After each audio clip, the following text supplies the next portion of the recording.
yang perlu kita dedahkan bersama pada generasi muda, generasi kita, bahwa akhirnya ketika bicara ilmu, akhirnya perlu guru.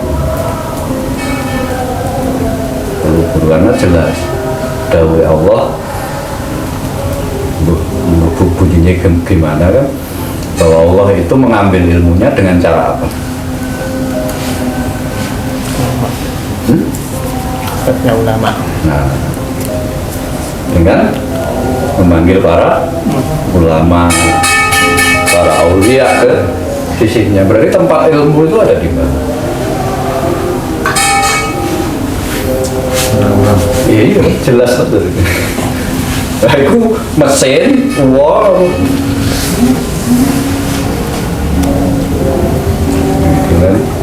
itu ya, kalau sudah menyebut ilmu guru ya jangan mesin, jangan media, jangan platform, tapi sosok manusia, karena dia manusia adalah khalifatul, jelas dia adalah wakil Allah di muka bumi. Allah menitipkan ilmunya itu pada para ulama dan para aulia sebagai pewaris Nabi.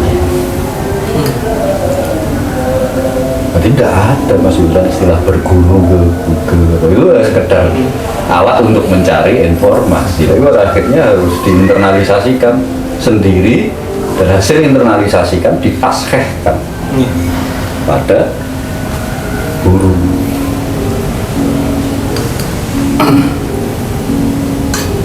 Ya enggak oleh, cukup langsung naskah guru, ini ada berita begini, report. Ini harus ada proses, harus ada report dulu yang dijalani, baru ditas. Ini semua berupaya, semua berjalan. Nah, apa ya, kekeliruan perspektif ini kan pada akhirnya dampaknya sangat jauh ya, karena dengan bergesernya guru dari ulama, dari aulia menjadi media massa, menjadi medsos, itu pada akhirnya ilmu tentang bagaimana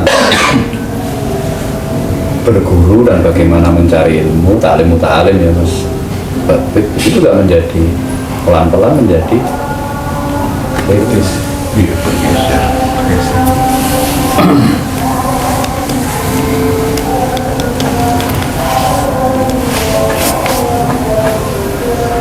Untuk ilmu sendiri apakah ada klasifikasian? Katakan ilmu itu kalau mengarahnya kepada jangka panjang itu akhirat, itu nanti disebut ilmu. Kalau mengarahnya itu hanya jangka pendek di dunia ini, itu bukan ilmu tapi adalah pengetahuan. Apakah betul? Ya, ada klasifikasi semacam itu. Tapi pada akhirnya sebenarnya substansinya pada hikmah. Jadi dan itu sebenarnya ratusan tahun kita dibujuki oleh Barat sehingga akhirnya kita meniru Barat. Dan kita belajar dengan belajar ilmunya Barat, karena bukan hikmah lagi, padahal ilmu itu makanya kan empat puncaknya mesti disebut ahli hikmah. Setelah ahli ilmu kan ahli hikmah. Di Quran-Quran itu kan banyak sekali. Karena ini juga memilah-milah antara akhirat dan dunia, ini kan kadang-kadang juga bahaya, karena itu satu kesatuan. Kita tidak akan berjumpa akhirat tanpa melalui dunia. Kita tidak mungkin membangun akhirat itu di akhirat. Kita membangun akhirat itu mulai di dunia. Jadi hakikatnya dunia itu juga akhirat. Itu yang sering kali salah. Bahkan ketika orang belajar biologi dikatakan itu bukan ilmu menuju akhirat. Padahal itu menuju akhirat juga sebenarnya. Jadi belajar Iya. ilmu tentang dunia sekalipun, selama dia dihikmahi, ada hikmah yang ditemukan, ada yang dapat, kemudian bisa didistribusikan, ya, bisa didistribusikan manfaat untuk orang lain. menjadi manfaat. Ciri dari barokahnya ilmu itu kan ketika manfaat, ya ciri apapun lah, makanya selalu gandeng dengan barokah manfaat. Jadi walaupun bicara di dunia itu bicara tentang ilmu ketuhanan, bicara tentang ilmu agama, meli ilmu akhirat, meli, tapi kemudian di dalamnya itu ada motivasi, niatan, kemudian bahkan praktek yang sama sekali tidak mencerminkan ilmu yang diajarkan. Akhir-akhir ini kita menjumpai kan banyak sekali Kiai A, Ustadz A, Gus B dan sebagainya melecehkan sampai meniduri santri-santrinya, bahkan mensodomi dan sebagainya. Ya, itu menjadi tidak bermakna ilmu akhirat yang disampaikan. Dan itu ketergantungan anak-anak sekarang pada teknologi informasi dan komunikasi itu kan semakin mendangkalkan upaya internalisasi, upaya mendapatkan hikmah. Sehingga ono takon ke YouTube ke dan sebagainya. Takon baik. Sehingga jawabannya pasti aspek teknis pada itu. Aspek yang bersifat teknis.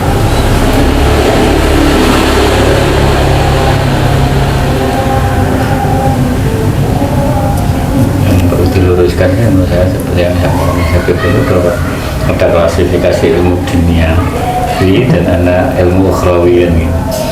Kalau saya sih secara pribadi nggak ada. Apapun ilmu yang kita pelajari kan tergantung tujuan mau dipakai apa. Bahkan ketika orang belajar ilmu statistik, kelihatannya kita bicara angka-angka gitu. Tapi kalau statistik ini bermanfaat juga untuk orang lain, untuk menghitung angka-angka bagaimana supaya nggak ada manipulasi uang, tidak ada manipulasi ini, dan ini kan benar. Sehingga ketika ngomong bab zakat yang 2% itu mau nggak mau kita kan belajar matematika, itu ilmunya ada di sana. Misalnya bagaimana menghitung 2% itu, kita belajar ilmu biologi, ilmu perikanan ya Pak Yus ya. Nah Pak Yus itu kan orang perikanan, belajar bagaimana pembenihan misalnya begitu. Itu bisa menjadi ukhrawi ketika bermanfaat di kehidupan, bagi Allah, bagi semesta.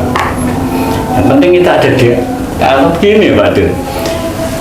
Ini yang belum sering, yang seringkali tidak terjadi itu kan ketika kita, generasi kita itu mengambil pengetahuan di medsos, di Google itu tidak ada proses dialektika. Makanya tidak ada proses dialektika. Mungkin perlu ada upaya bagaimana ketika anak-anak ini habis dapat pengetahuan itu ada proses dialektika, ada diskus dengan teman-teman bagaimana ini didiskusikan. Nah ini yang harus perlu mungkin nggak cepat, tapi ini bisa diawali sih mungkin dari saudara-saudara kita yang jadi guru, jadi siswa sekolah ini mencoba untuk caranya seperti itu, biar nggak liar gitu, nggak liar pengetahuan. Itu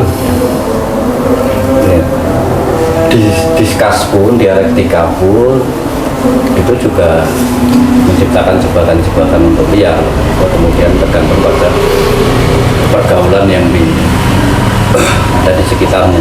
Jadi kembali pada klasifikasi ilmu tadi, itu kan sebenarnya di Quran juga sudah jelas kan. Surat apa Mas Abid? Mana kok? Imran, Ali Imran, yang keluarga Luqman. Satu, ajarilah tauhid pertama. Kedua, adab. Ketiga, ilmu alam. Baru ilmu-ilmu yang penting itu tiga ini. Pada akhirnya itu kalau kita kembali menyadari itu kan, kalau bahasa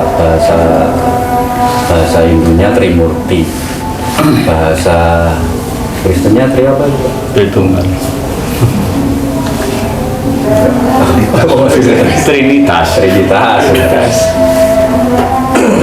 Cuma istilah aja yang kemudian melahirkan perdebatan akidah yang tidak ada selesainya gitu ya. Tapi sebenarnya kan konsep kita sama, konsep Islam itu sama. Hablum minallah. Tauhid itu kan breakdownnya adalah hablum minallah. Kan gitu. Adab itu breakdownnya adalah hablum minannas. Ilmu alam itu breakdownnya adalah hablum minal alam.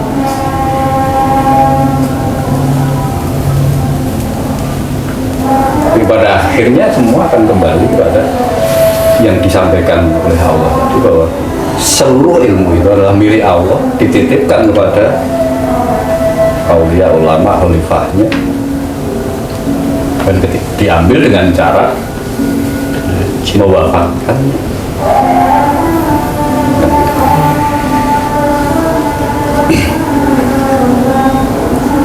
Dengan memahami tiga pilar ilmu pengetahuan, tiga pilar ilmu pengetahuan, sampailah kepada ilmu yang hakiki. Itu yang semakin hari kita semakin tidak diajari ketiga-tiganya, ya. Ilmu tauhid semakin anak-anak kita semakin tidak mendapat gitu ya. Kemudian ilmu adab juga demikian, semakin tidak ada. Ilmu alam juga aspek teknisnya,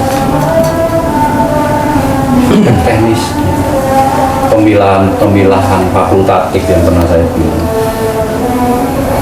ini terdiri dalam unsur-unsur ini, maka berfungsi seperti ini, akan mengakibatkan seperti ini, dan sebagainya. Jadi bagaimana kemudian keterkaitan itu semua dengan manusia ini? Nah, kalau memahami itu semua, pada akhirnya saling berkait satu sama lain. Jadi begini, beradab tanpa ilmu tauhid jadinya apa? Ateisme. Pura-pura. Adabiahnya itu adalah adabiah palsu. Ya, adabiah palsu. Sama juga mempelajari ilmu alam tanpa tauhid jadinya apa? Pasti eksploitasi. Karena seluruh unsur alam ini memberikan keuntungan kepada manusia. Eksploitasi. Sebaliknya juga begitu. Ya, belajar tauhid tanpa adab Nyasar. ya itu tadi gak ngerti guru ya. Nyasar yang bintin. Sama juga belajar ilmu alam tanpa adab, itu tadi akibatnya Rusak. pasti merusak, pasti eksploitasi, pasti menjadikan alam itu objek bukan subjek. Sebaliknya juga begitu ya. Untuk belajar adab tanpa ilmu alam akibatnya apa?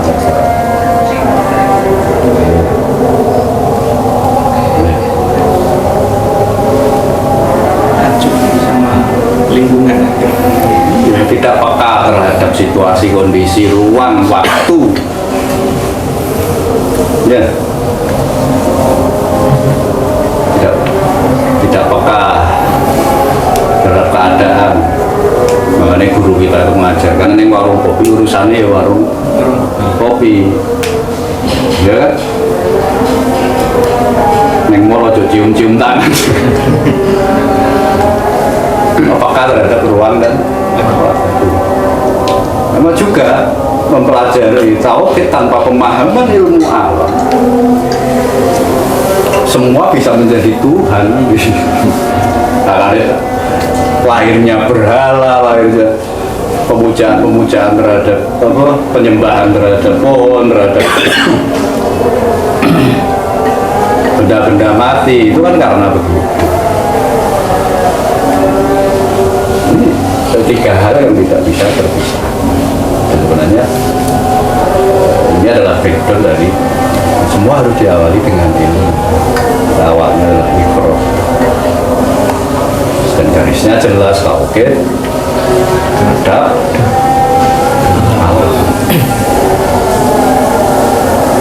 Lainnya itu sebenarnya semua ilmu yang tersebar itu sebenarnya breakdown aja dari tiga ini. Gitu loh. Komunikasi apa breakdown dari adab ya. Breakdown dari agronomik, sosiologi, antropologi dan sebagainya. Sementara yang matematika, fisika dan sebagainya itu breakdown dari ilmu. Kan gimana Quran sama klasifikasi keilmuan ibarat?